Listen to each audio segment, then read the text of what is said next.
Hey, everybody, welcome into the Sportscaster and her son, where sports bridges the gap between the generations. I'm Peggy Kaczynski, 12-time Emmy Award-winning sportscaster at ESPN 1000 in Chicago.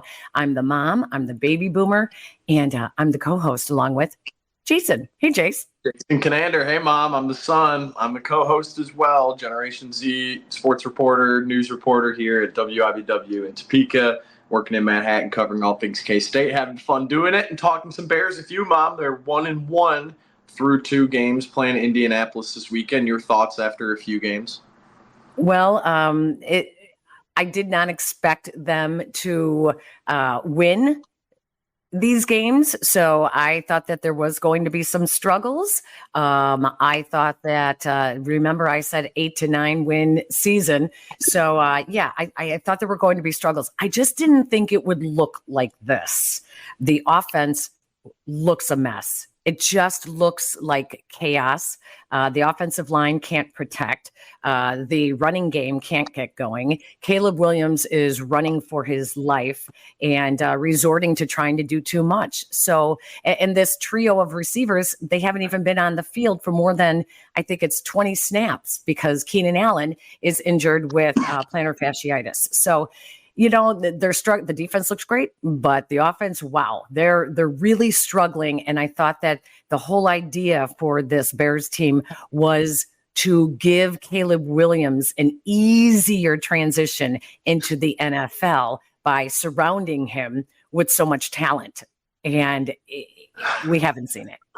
None of that talent's at the O-line position. We know that much through 2 games. It's been an ugly start in the trenches for the Bears, especially on the offensive side of the football. Not the prettiest showing on Sunday night, but they faced one of the worst teams against the run in Indy on Sunday. Also one of the worst defensive teams, especially in the front 7 in the NFL on Sunday, in the form of the Indianapolis Colts. So even though there's no such thing as an off week in the NFL, this is a really advantageous matchup for the Bears this week, especially at this time, to face a team with a weak pass rush and a weak run stop. I do think you have to be careful, though, basing things on 2 weeks into the season. As much as Bears fans shouldn't panic right now, I also think that if they looked at Indianapolis, the Colts are not panicking. Stopping the run is actually supposed to be their strength. Now, without DeForest Buckner, that's a different story. This is a team that this could totally catch the Bears off guard. If they're thinking this is a fix-me game, it could easily go the other way, because it's only 2 games into the season, right? Anthony Richardson has thrown a couple of picks. Well, that's the first time he's done that, right? Still a very young quarterback, very young. I believe the youngest in the NFL. Got injured midway through last season. Should the Bears win this game? By all means. How quickly can they improve week to week and improve on all of the issues that were plaguing them last week? Well, that remains to be seen. Yeah, I think that when you look at the defensive side of the ball for the Colts, like, that's a team that gave up almost 200 yards through the air to Malik Willis last week.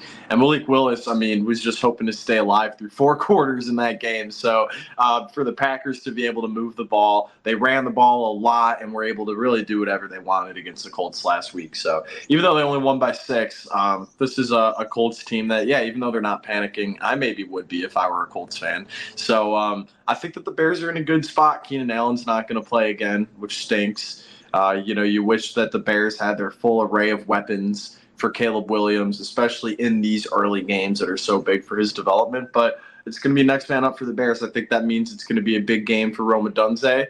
Maybe we'll see the tight ends get involved a little more. We're still waiting for Cole Kmet to explode on the scene this season after a big year last year. So I think that even though, yes, they should win this game, yes, Indianapolis isn't panicking, I think this is a get-back game, and I think that we'll finally see Caleb Williams' first passing touchdown. Mom, what do you think is a realistic expectation? All we talk about are expectations with Caleb. What's a realistic expectation? And Jason, let's bring in our guest, okay?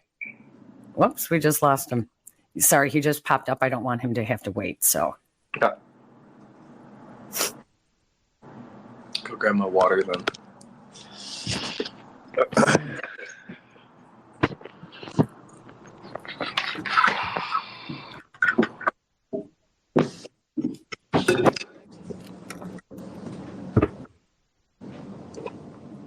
You guys see us? Hi. Hi, Lee. It's Peggy Kaczynski. How are you? Hi, Peggy. I'm doing great. It's great to see you. I can't thank you enough for taking the time to join us here. Well, my pleasure. This is my son, Jason, who is the co-host. He works in Topeka, Kansas, starting his sportscasting career. There you go. Good job, Jason. Thank you. Right? So, Lee, we just did our opening segment, and I'm going to just do a quick countdown, and then we'll bring you in. And as you can imagine, it's all things quarterback in Chicago these days with Caleb Williams. So we'll talk about the history of quarterbacking and these young quarterbacks and how you can set them up to be successful and things like that. I had Jim Harbaugh in Chicago. Oh, I didn't realize that. I Back in- wonder if that's when I first started. Did you have someone working with you, Alita Yes. Fielder, Yes. Alita Bray? Yes. Okay. I remember I spoke with her many times over the years, and I was trying to remember who you represented in Chicago that I would have been talking to Alita over. So it must have been during Harbaugh. Yeah, I started in 77. I had Ted Albrecht, who was their first round draft pick.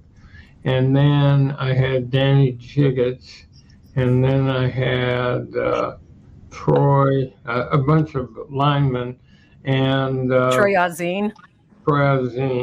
and Dave Zawatson. And at the end of the day, then I had Harbaugh, and then Kordell Stewart came there for a couple seasons. That's right. That would have been during the Kordell Stewart because we set up an interview with Kordell. That's right. Okay, let's bring you in. You have some great stories here. So 3, 2, and 1. Jason, let's bring in someone who knows a thing or two about quarterbacks in the NFL. Chairman of the board at Steinberg Sports. He also runs the Leigh Steinberg Agent Academy for future agents. He has written books on being an agent and athlete representation, a consultant on movies like Jerry Maguire, Any Given Sunday, For the Love of the Game. Who else but Leigh Steinberg? Lee, thank you so much for joining us. We really appreciate you coming onto the podcast. It's a pleasure to be with you, Peggy and Jason. Thank you so much. So, all right, I want to start with the quarterbacks because that is the biggest issue going on in Chicago right now, having the number 1 overall pick in Caleb Williams. Now they're trying to figure out how to set him up for success. Over the years, you have had, 8 number 1 overall draft picks? 8 number 1 overall draft picks. Is there a formula for success in transitioning these guys to the NFL from college?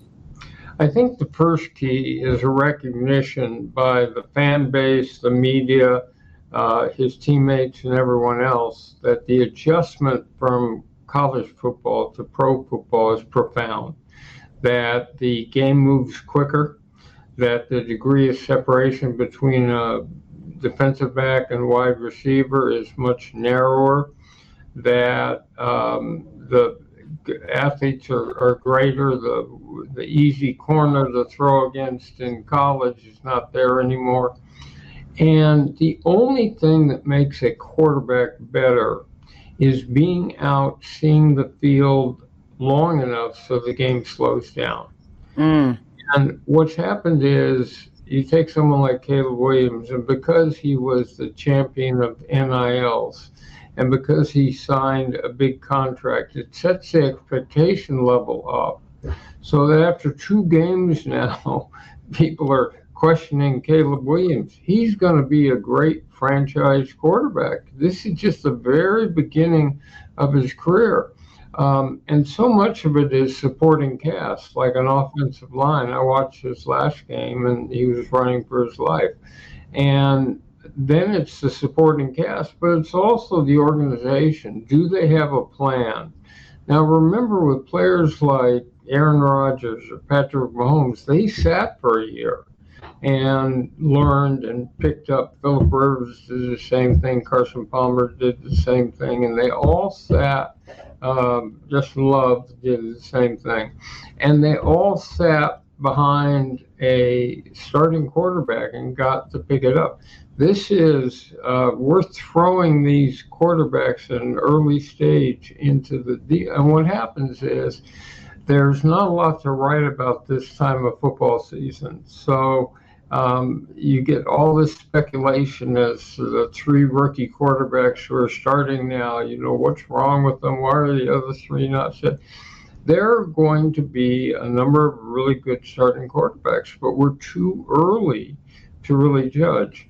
The Bears need to have a plan to build up the confidence of Caleb Williams and not undercut him. But this is the season when someone will throw ridiculous interceptions. This is the season when they'll call timeout at the wrong time. This is the season where they may line up over guard instead of center. So the care and breeding of these young quarterbacks is really important. There was a year in 1999, and the first quarterback pick was Tim Couch. So he ought to have been a Hall of Fame player. Instead, he was a bust. And the third player picked that year was Akili Smith in the first round, and he was a bust. And then you had Chicago's Cade McNown, who the players ran out of town. So they can't have all been bad draft picks. Something went wrong in the care and development of those quarterbacks. And right now we're into instant judgment. Caleb Williams will be just fine. You want him. It may not be pretty to live through some of these early games, but you need to have them happen. Did you follow Caleb Williams when he was in college at USC? How closely did you watch him, Lee, and what in his game will translate to the NFL? Well, first of all, he's got great size. Second of all, he's got terrific arm strength. Third of all, he can move in the pocket. What you're seeing him do is get outside the pocket. What he needs to do is to sort of slide around inside the pocket, and but that's hard when you see the oncoming rush. He was mostly great at USC and handled himself superbly off the field. He already had a charity that he was involved in. He obviously was a beneficiary of speech training young. He had a father who groomed him for just this role since he was a little kid, and had him at the 7-on-7 camps, had him working with the quarterback expert, had him taking media training, had him do all this. And there were a lot of people with NILs, but it was ubiquitous the amount of times he was on an ad, especially nationally and in Southern California. So he sets the standard on NIL. So he's perfectly prepared. Chicago, with all that the Bulls were great, still is a football city. And you go back to 1985, and I remember at one point there were like 14 players who had their own radio shows in Chicago. And in Los Angeles, the second biggest city, there were none. Wow. Just crazy. Wow. It's true, though. You talk about confidence and how important of a trait that is for a rookie quarterback. Is this something that is as simple as you script a good opening drive this weekend against Indianapolis, you get Caleb Williams his first career touchdown pass, and then all of a sudden he starts looking like himself again? Or is even that something that takes time to build up and milk and develop for a rookie quarterback? It takes time, so that what will happen is that eventually the game will slow down. It doesn't slow down in real time. It slows down in the quarterback's perception of it, and he can see more clearly. I remember Warren Moon once telling me that when he was a rookie, he just ran around and threw to the open man. But eventually he'll learn and develop, and it's all about judgment. It's what do you do each time you have the ball? Is this the right time to run? Can you spot the secondary and third receiver? Can you do checkoffs? Can you do all this? And eventually he's going to be fine. But face it, the Chicago Bears are not the Kansas City Chiefs at this point, and so if Patrick Mahomes had the great privilege of sitting behind Alex Smith, who was a very generous mentor, and helped him. And so before he ever hit the field, he'd had a year of education.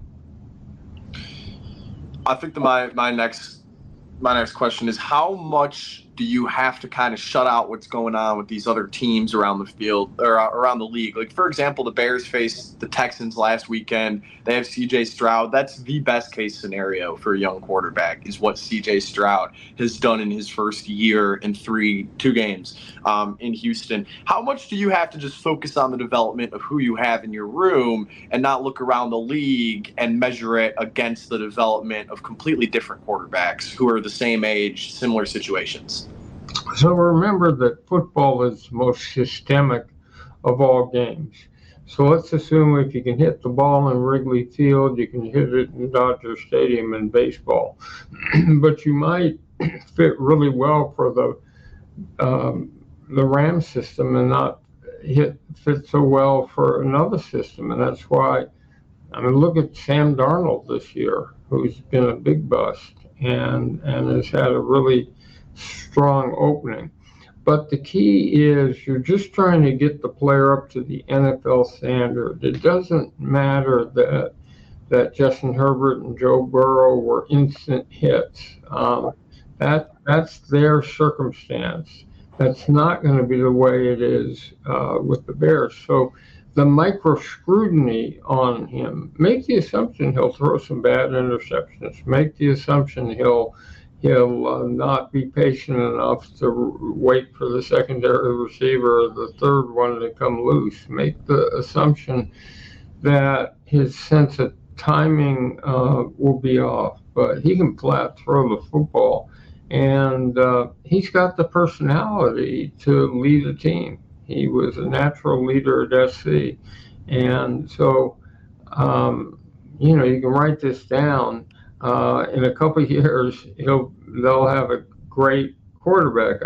They didn't do too well with Mitch Trubisky, but I think they picked the right guy.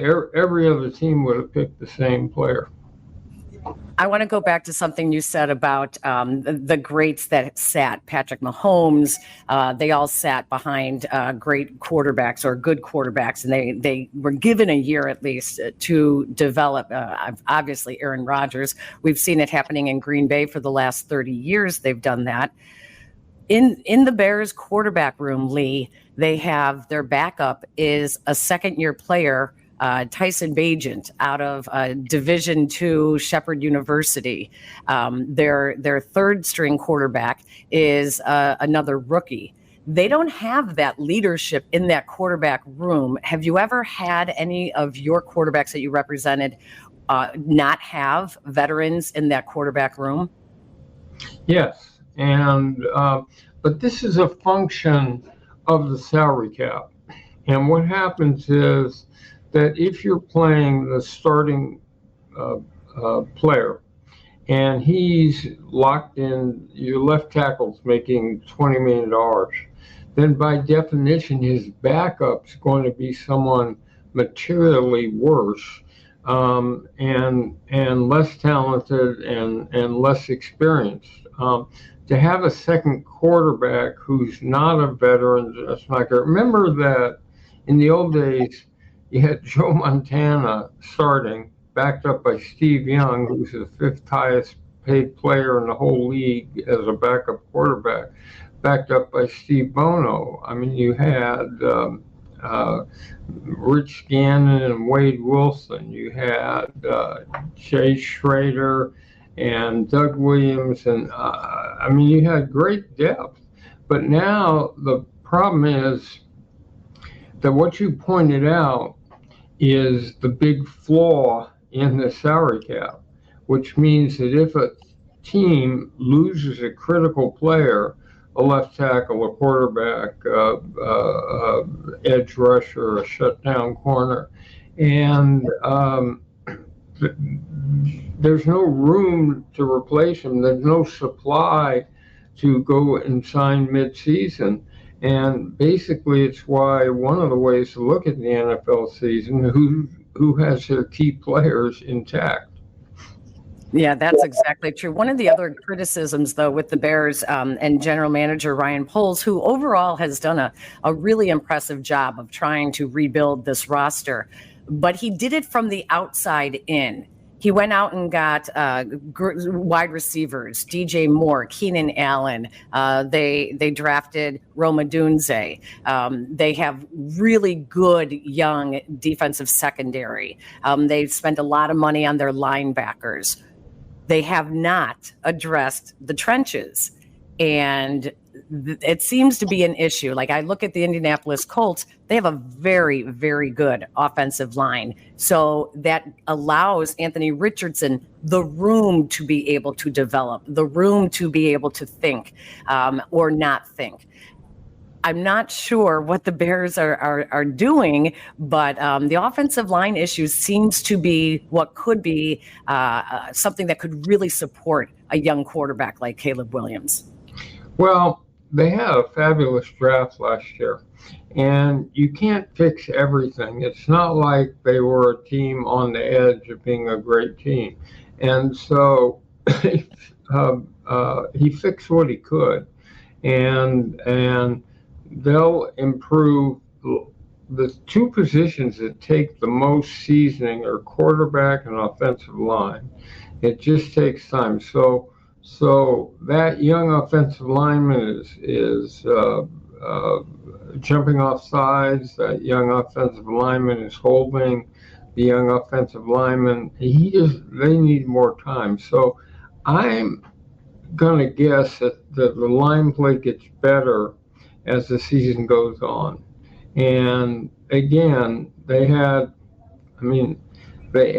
a super wide receiver, and they added the franchise quarterback. You cannot win in the modern NFL without a franchise quarterback. And let's define that as someone that you can build around for 10 to 12 years, that you can win because of rather than with. And most importantly, someone in adversity who has thrown a couple interceptions, the crowd's booing, the linemen are looking at him like he's on hallucinogens. And what happens now? Can he compartmentalize, adopt a quiet mind, and elevate his level of play in that critical circumstance? Because if you've noticed, most games are coming down to the fourth quarter. Let's say a third of them are blowouts, but 2/3 of them are coming down to the fourth quarter. And more they're coming down to the last drive. So the question is, what will Caleb Williams do in adversity? So the point is, again, it may not be beautiful to watch, but you want him to be in situations that promote growth. You want him to be in a situation where everything's against him. Now what does he do? And that franchise quarterback transcends the moment. Very interesting. Yeah, I just think, I got to be that guy and ask if there are too many distractions for Caleb Williams before the season. NIL deals, playing at SC. He had a very public transfer situation from Oklahoma to SC, and then he comes in and he's already getting involved with private equity and all these different endorsements. And do you think that part of this and part of why the number one overall pick hasn't been very kind to the quarterback position is because there are so many distractions? And yeah, this is a really tough position in league to learn, but there are all these other things that he's trying to balance at the same time. Well, I know he's got a team around him with his father and lawyers and other folks. I mean, they did not use a traditional agent. I mean, anybody would have loved to represent him, but they were pretty firm that they had created. The father's been thinking about this for years, and he put together, they've got a lawyer, a financial planner, they've got a whole group of things, and they're handling most of that. I doubt he's sitting going through, various investment opportunities. The other thing about it is, remember, he played in Los Angeles. Now, if you want distractions, this is a very distracting area. And there are so many alternative things going on, the entertainment business and everything else. And SC football pretty much dominates Los Angeles. And so he's already been in the circumstance. In other words, Chicago might be a shock to the system for many people, but not for Caleb Williams. I mean, he grew up in Washington, D.C. He played at Oklahoma, but then he went to SC and the pressure cooker. And we've got more media and more, and SC has a big group of spoiled alums that want to win every game. So I live in a place called Newport Beach, which is also called SC heaven. Old alums don't die from SC; they just move to Newport Beach, and they're fairly fanatic. So he's had the pressure. I want to jump in real quick here, Leigh, and something you said about, how he did not have a traditional agent. A lot of people were wondering if there was going to be an issue in signing him. Were you surprised when you heard some of the things that his team was trying to get, and that the Bears had to get approved or disapproved from the NFL, from the league office, like getting paid to an LLC? And a no trade after 3 years. The initial ownership in a team that his father was quoted in the GQ magazine last year. Are any of these things surprising to you? And what is the future for quarterbacks in the NFL when it comes to these rookie deals? I don't see any great rush for people to do the deals themselves. In other words, agents do much more than negotiate a contract. You plot out second career, you plot out being a role model, you have input into the draft process. My interaction with general managers and everything are a marker as to what we need to work on in the draft process. But look, the draft was not handed down to Moses by God on Mount Sinai. It's not part of the Constitution or the Magna Carta. We accept the fact that there are limitations. But I admire a father who thought outside the square and said, you know what, maybe I could have equity. I have two former players who have equity in franchises. One is Warwick Dunn, and in the past, we've done that. In terms of having everything paid as a corporation, I tried that at one point. The fact that they sat and thought of all the innovative ways that you could be paid, so somehow we've accepted the fact that makes him like an outlier or too presumptuous. Well, imagine you're a student at SC and you come off the campus and you're going to work in business for a hedge fund. You can propose anything.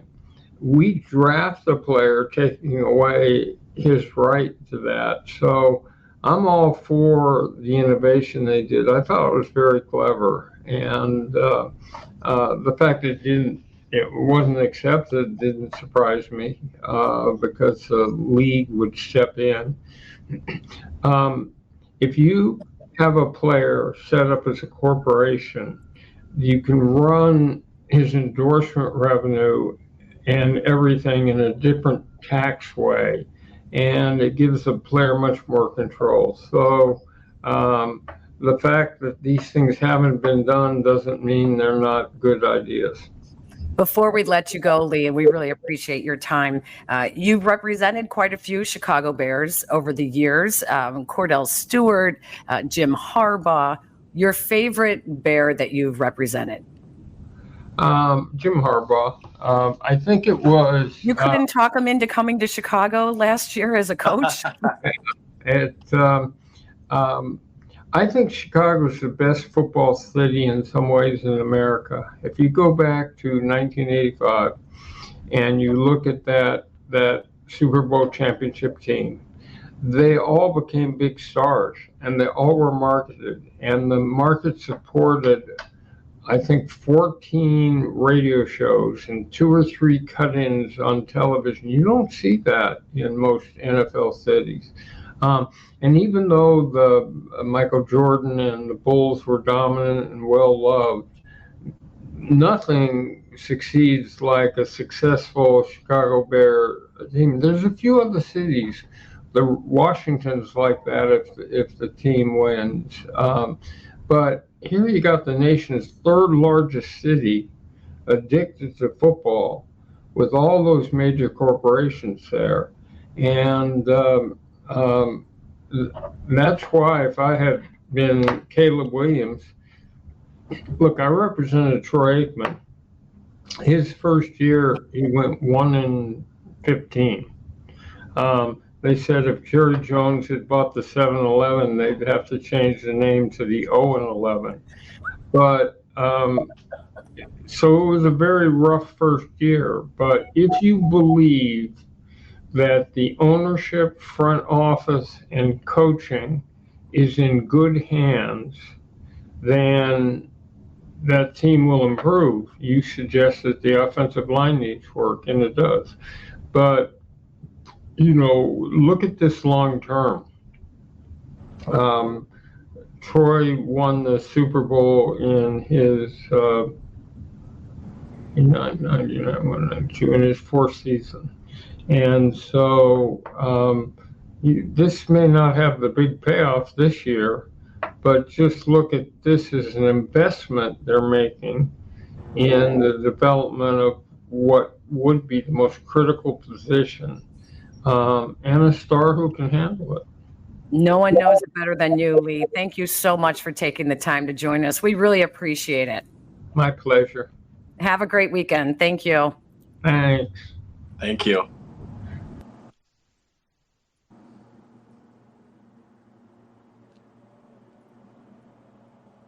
All right. Here's good. That was really good. Okay. Let's wrap it up. I'll just find an edit point to take it in early. Okay.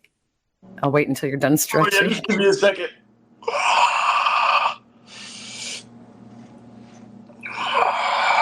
Oh my God. I've been working out like 3 days a week. Oh, good for you. And it's great, but I'm not very diligent about stretching after I work out. And yeah.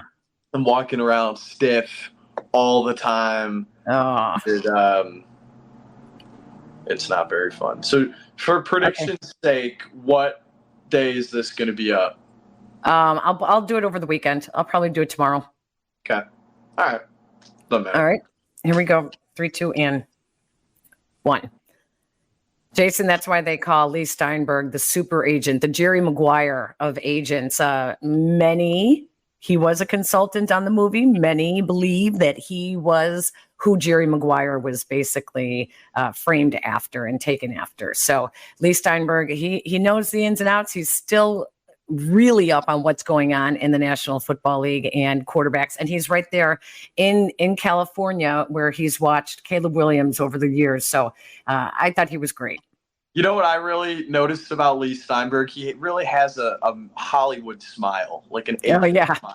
Like that's the type of smile that you'd see at the negotiating table, and just a very, very friendly guy, very insightful, and very lucky that he took the time out of his day to talk to us.